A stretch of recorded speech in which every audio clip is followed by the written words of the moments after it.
Dans un autre chapitre, migration vers la télévision numérique terrestre en RDC, le ministre de la Communication et Médias, avec d'autres ministres sectoriels, a évalué le processus avant d'identifier les difficultés et finaliser les processus d'appel d'offres avant de recruter le prestataire qui sera à mesure de couvrir les 45 villes concernées par la deuxième phase de cette migration vers la TNT au Congo-Kinshasa. Des honneurs policiers rendus à ces quelques membres du gouvernement congolais qui ont fait les déplacements du cabinet du ministre de la Communication et Médias pour participer à la deuxième session extraordinaire de la réunion interministérielle du Comité national de pilotage de la migration vers la télévision numérique terrestre en RDC. Il était question pour ces membres du gouvernement d'évaluer les résolutions de la réunion tenue au mois de mars dernier et par la même occasion faire un état des lieux de la migration au pays.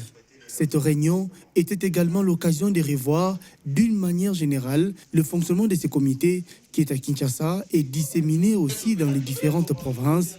Question de ces pour être sûr que ces comités se mettent à niveau, parce que suivant les recommandations du président de la République, en 2023, nous devons finir avec ce processus. Le point principal, d'ailleurs, depuis qu'on a commencé ce processus, c'était justement comment on finalise le processus d'appel d'offres et comment on procède à la couverture dans les autres parties du pays. Donc le président de la République nous a plutôt donné un coup de pouce, une interpellation qui nous permet aujourd'hui d'évoluer plus rapidement sur un travail que nous avions déjà commencé.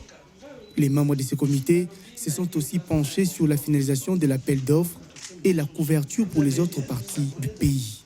Le ministre de la Communication et Médias a en outre souligné qu'à ce jour, l'on dénombre plus de 250 chaînes, mais dont certaines ne répondent pas aux normes requises. Nous avions déjà donné plusieurs moratoires et beaucoup de chaînes se sont déjà mises à jour.